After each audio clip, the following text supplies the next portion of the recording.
Hello दोस्तों, आज हम हेक्साडेसिमल का कंसेप्ट पढ़ेंगे और आज की वीडियो में आगे बढ़ने से पहले एक छोटा सा निवेदन, प्लीज़ जिन्होंने चैनल को सब्सक्राइब नहीं करा है वो चैनल को सब्सक्राइब कीजिए। Hi guys, this is Pragya Singh and welcome back to my channel. जैसा कि आप सभी लोग जानते हैं, हम नेट द्वारा चलाए हुए ओ लेवल की पाइथन लेक्चर सीरीज़ पढ़ रहे थे और पाइथन लेक्चर सीरीज़ में हम थर्ड चैप्टर को पढ़ रहे हैं।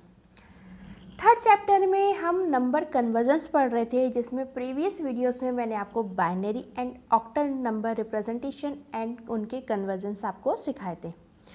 आज जो हम टॉपिक पढ़ने जा रहे हैं वो हेक्साडेसिमल का है। मैं आपसे एक छोटा सा निवेदन कर रही हूँ कि आप बहुत ध्यान से देखिएगा और एंड तक देखिएगा, क्योंकि आज का कंसेप्ट है हेक्साडेसिमल के ऊपर। स्टूडेंट्स हेक्साडेसिमल के कंसेप्ट को लेकर काफ़ी कंफ्यूज रहते हैं, नंबर को सॉल्व नहीं कर पाते हैं और उसको कई बार भूल जाते हैं। ठीक है, तो आज का वीडियो आप थोड़ा एंड तक देखिएगा, पूरा देखिएगा। हेक्साडेसिमल नंबर किस तरीके से बनते हैं, वास्तव में वो किस तरीके से रिप्रेजेंट होते हैं और किस तरीके से वो कन्वर्ट होते हैं, ये सारी प्रोसेस आज के वीडियो लेक्चर में मैंने बताई है। ओके फ्रेंड्स, तो आज के वीडियो को आप बहुत ध्यान से देखिएगा और जिन्होंने अभी तक मेरा चैनल सब्सक्राइब नहीं किया है वो प्लीज़ मेरा चैनल सब्सक्राइब करिए। हम हेक्साडेसिमल का कंसेप्ट शुरू करने जा रहे हैं, तो यहाँ पे मैं आपको हेक्साडेसिमल से रिलेटेड कुछ बातें बता देना चाहती हूँ। देखिए, हेक्साडेसिमल में आप 0 से लेकर 9 तक कोई भी नंबर लिखते हैं तो इट्स ओके, वो डायरेक्ट प्रिंट होता है। जैसे आपने लिखा 0x, आपने लिखा 9, इट्स ओके। यदि आप 9 लिखते हैं तो वो 9 एज इट इज़ प्रिंट हो जाएगा। यदि आप लिखते हैं 0x 8, मतलब 0 से 9 के बीच की कोई सी भी संख्या 8 आप लिखते हैं 0 से लेकर 9 के बीच संख्या, आप 8 लिख दीजिए, आप 7 लिख दीजिए, है ना, तो वो 8 लिखते हैं तो 8 एज इट इज़ प्रिंट हो जाएगा। ठीक है, आप 7 लिखते हैं, 7 एज इट इज़ प्रिंट, कोई सा भी नंबर आप लिख सकते हैं। हम 0x2 लिखते हैं तो 2 भी प्रिंट हो जाएगा एज इट इज़। ठीक है, लेकिन बात कब आती है? 0 से 9, जब हम 9 से अपर वैल्यू पर जाते हैं। ठीक है, 9 से अपर वैल्यू यानी जब हम पहुँचते हैं अपने 10 की तरफ। अब यदि मुझे लिखना है 10 तो मैं कैसे लिखूंगी? आप कहेंगे कि मैम नॉर्मल लिख दीजिए 0x और ऐसे लिख दीजिए। तो ध्यान दीजिए, यदि मैंने 0x के साथ इस तरीके से वैल्यू लिख दी तो ये वैल्यू मेरी 10 नहीं कहलाएगी, ये कहला रही है मेरी 1 और ये कहला रही है 0। यानी 0 से 9 के बीच की संख्याओं को ये इंडिविजुअल क्या कर रहा है? रिप्रेजेंट कर रहा है। यानी ये इंडिविजुअल 1 को रिप्रेजेंट कर रहा है, ये इंडिविजुअल 0 को रिप्रेजेंट कर रहा है, ये 10 को रिप्रेजेंट नहीं कर रहा है। यदि आप चाहते हैं कि ये वैल्यू मतलब आपका 10 रिप्रेजेंट हो, ठीक है, यदि आप चाहते हैं 10 रिप्रेजेंट हो तो उसके लिए आपको लिखना होगा 0x। ठीक है, और 0x के साथ आपको लिखना होगा a। अब ये a क्यों लिखना होगा, इसका मैं रीज़न आपको बताती हूँ। इसका रीज़न ये है कि देखिए, एक चीज़ तो आपको समझ में आ गई कि हेक्साडेसिमल में 0 से लेकर 9 तक के नंबर आप एज इट इज़ लिख दीजिए, कोई दिक्कत नहीं है। यदि आप डबल नंबर लिखने से आप चाहते हैं कि आप 14 लिखें, 0x14, तो अब ये 14 तो रिप्रेजेंट नहीं होगा, ये 0x तो हेक्साडेसिमल का कंसेप्ट हो गया, यानी प्रीफिक्स हो गया, और ये पढ़ा होगा 1 और 4, ये 14 पढ़ा नहीं होगा। क्यों? इसका रीज़न बताती हूँ। देखिए, 9 से बड़ी कोई संख्या जब आती है यानी 10, तो 10 के बाद से यानी 10 से हेक्साडेसिमल में रिप्रेजेंटेशन, नंबर का रिप्रेजेंटेशन a से शुरू हो जाता है। यानी अगर आपको 10 लिखना है तो उसके लिए आपको a लिखना होगा। यदि आपको 11 लिखना है तो उसके लिए आपको b लिखना होगा। यदि आपको 12 लिखना है तो उसके लिए आपको C लिखना होगा। यदि आपको 13 लिखना है तो उसके लिए D लिखना होगा। यदि आपको 14 लिखना है तो उसके लिए E लिखना होगा, और यदि आपको 15 लिखना है तो उसके लिए F लिखना होगा। ठीक है, अब आपको थोड़ा सा और बताती हूँ कॉपी में कंसेप्ट। देखिए, हम कहाँ चल रहे थे? 0x। सपोज मैं 10 लिखना चाहती हूँ तो मैंने आपको क्या कहा, इस तरीके से आप नहीं लिख सकते। यदि आप इस तरीके से लिखते हैं तो ये 10 नहीं माना जाएगा, ये इंडिविजुअल 1, इंडिविजुअल 0 माना जाएगा। यदि आप 10 लिखना चाहते हैं तो आपको लिखना होगा इस तरीके से 0x। 10 को कौन रिप्रेजेंट करता है? a। ठीक है, तो आपको यहाँ पे 0x a देना होगा। ठीक है, चलिए आइए 0x a के ऊपर हम विजिट कर लेते हैं, क्या आंसर आता है। ठीक है, यहाँ पे देख लीजिए 0xa, a की वैल्यू मेरी क्या है? 10 है। तो अगर मैं देती हूँ a = 10 और प्रिंट करवाना चाहती हूँ प्रिंट करवाना चाहती हूँ हेक्साडेसिमल ए, यानी मैं चाहती हूँ कि जो मैंने 10 दिया है वो उसका हेक्साडेसिमल कन्वर्जन हो जाए। तो मेरा जो 10 है ये नॉर्मल 10 डेसिमल नंबर है, ये हेक्साडेसिमल में किस फॉर्म में लिखा होगा, ए में। आइए देखते हैं ये ए के फॉर्म में लिखा हो रहा है या नहीं हो रहा। ओके फ्रेंड्स, इसी प्रकार अब हम देख लेते हैं हेक्साडेसिमल। कोई और सपोज सी नाम का मेमोरी लोकेशन लेती हूँ, ठीक है, और 10 को ही हम देख रहे थे, चलिए 10 को ही आगे बढ़ाते हैं। आप बाकी कोई भी नंबर ले सकते हैं, कोई दिक्कत नहीं है, ठीक है। 10 लिया मैंने और प्रिंट करवा देती हूँ मैं, प्रिंट स्ट्रिंग लिख देती हूँ एक, this is a decimal to this is a decimal to hexadecimal conversion.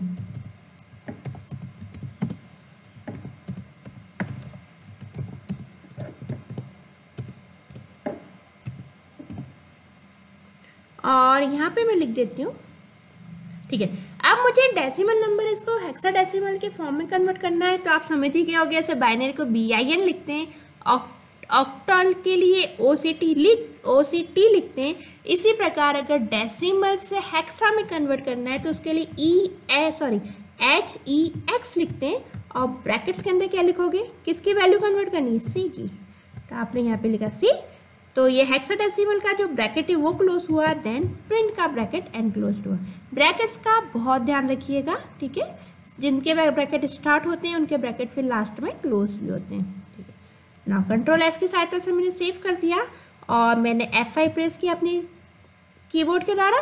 तो यहाँ पे देखिए हेक्साडेसिमल कन्वर्जन में क्या दिख रहा है, 0x, और देखो A वैल्यू बता रहा है, 10 की वैल्यू क्या बता रहा है, A। मैंने आपको अभी बताया था कि जो 10 है उसकी वैल्यू कितनी होती है, A, तो देखिए A बता रहा है, ठीक है। अब यहाँ पे देखिए और कोई वैल्यू देती हूँ मैंने 11, 12, 13 बताई थी, बताती हूँ कि सपोज मैं 15 देती हूँ, तो देखिए क्या वैल्यू देगा ये 15 की, कंट्रोल एस की सहायता से मैंने दोबारा सेव किया क्योंकि मैंने वैल्यू चेंज की है, उसके बाद मैंने रन किया। देखिए अब जब मैंने 15 नंबर कर दिया तो देखिए अब ये है हमारा फ्रेश आउटपुट है ना, ये प्रीवियस वाला है, फ्रेश ही है। तो देखिए क्या बता रहा है, 0xF। तो 15 का हेक्साडेसिमल कन्वर्जन क्या हो जाता है, F, ठीक है। अब यहाँ पे देखिए आपने हेक्साडेसिमल में, मतलब आपने डेसिमल से हेक्साडेसिमल में जो कन्वर्जन देखा वो अभी छोटी नंबर संख्या पर देखा। जैसे आपने संख्या दी सपोज A = 10, तो आपको आंसर कितना मिल गया था, आपने लिखा था प्रिंट हेक्साडेसिमल ऑफ A, ठीक है। तो इस कंडीशन में भी आपने देखा आपको क्या आंसर मिल गया था, A, 0xA, ठीक है।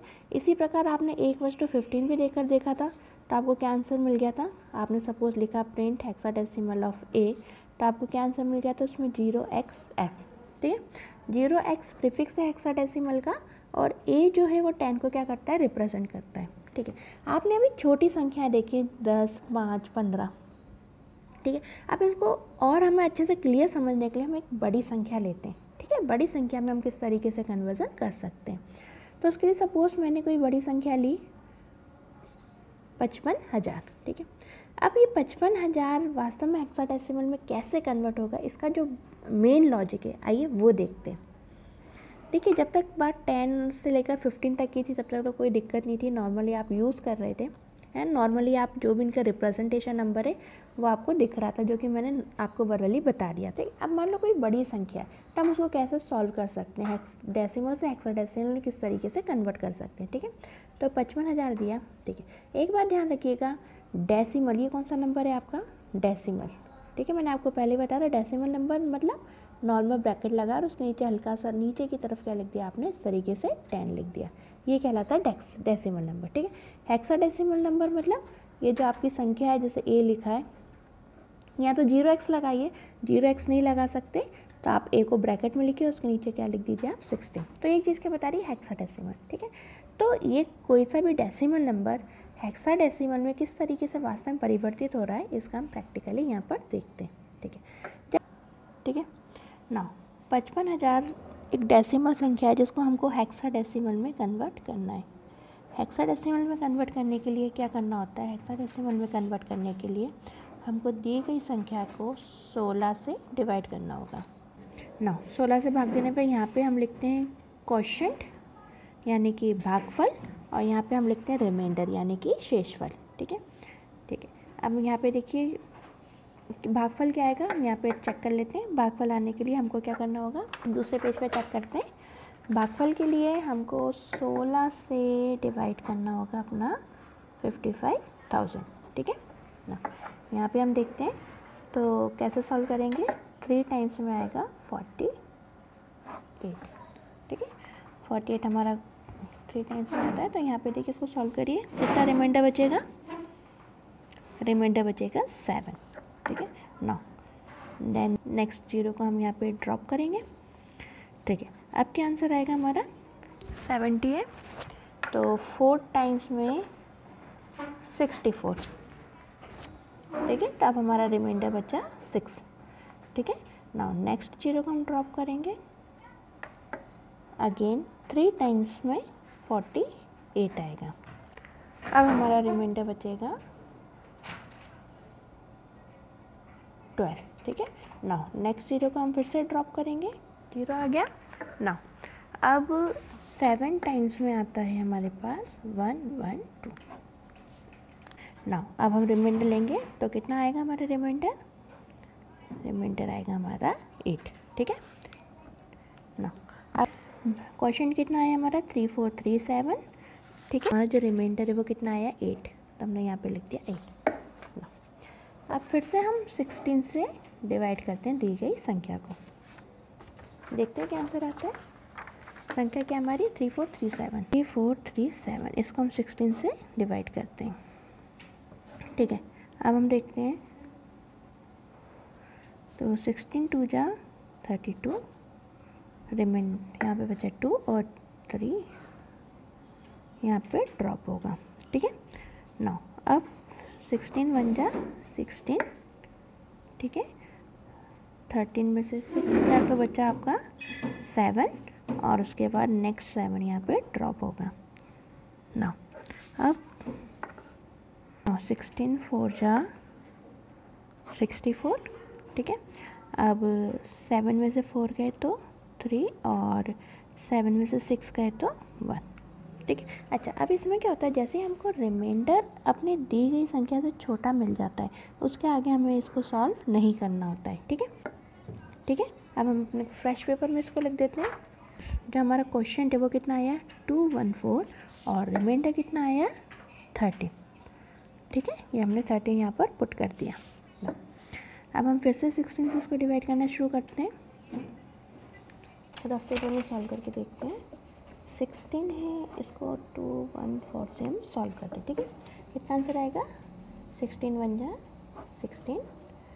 नाउ यहाँ पे माइनस किया तो यहाँ पे बचा 5 और यहाँ पे 4 ड्रॉप होगा। ठीक है ना, उसके बाद 3 टाइम्स में कितना आएगा 48। ठीक है, और माइनस किया तो रिमाइंडर हमारे पास क्या बचेगा 6। ठीक है, तो ये जो 6 है रिमाइंडर है, रिमाइंडर कहाँ लिखा जाएगा यहाँ पर, और ये 30 हमारा क्वेश्चन है ये लिखा जाएगा हमारा यहाँ पर। यानी जब भी हमारा क्वेश्चन 16 से छोटा आ जाएगा तो हम अपने नंबर को स्टॉप कर देंगे। ठीक है ना, अब हमें क्या करना है, इनको डिफरेंट तरीके से लिखिए। 13 6 13 8। ठीक है, जो जो आपको बचा हुआ ये क्वेश्चन के बाद सब आप जानते हैं क्वेश्चन से शुरुआत करते हैं हम लिखने की, और फिर रिमाइंडर ऊपर की डायरेक्शन में हम रिमाइंडर को लिखते हुए चलते हैं। ठीक है, तो सबसे पहले आपने क्वेश्चन लिखा, इनको आपको क्या करना है अलग अलग लिख देना है। ठीक है, अब क्या करना है देखिए, हेक्साडेसिमल के लिए हेक्साडेसिमल के प्रीफिक्स क्या यूज़ करना है 0x। ठीक है, अब 13 को हम क्या लिखते हैं, मैं दोबारा से यहाँ पे बता देती हूँ। यहाँ पर देखिए मैंने आपको बताया था 10 को हम रिप्रेजेंट करते हैं A से, 11 को हम रिप्रेजेंट करते हैं B से, 12 को रिप्रेजेंट करते हैं C से, 13 को हम रिप्रेजेंट करते हैं D से, 14 को हम E से और 15 को हम F से रिप्रेजेंट करते हैं। ठीक है, तो यहाँ पे देख लेते हैं 13 को हम किससे रिप्रेजेंट करते हैं D से, तो हम यहाँ पे क्या लिख देते हैं D। ठीक है, नाउ 6 मैंने आपको क्या बताया था 0 से 9 तक की कोई सी भी संख्या हेक्साडेसिमल में एज इट इज़ आप लिख सकते हो, यानी 6 को आप एज इट इज़ लिखोगे, 13 को आप यहाँ पर नहीं लिख सकते डी की जगह, अगर आपने 13 यहाँ लिख दिया तो 13 कैलकुलेट ना होते हुए वो 113 कैलकुलेट हो जाएगा, फिर ये ऐसा हो जाएगा 136, जो कि गलत है ना।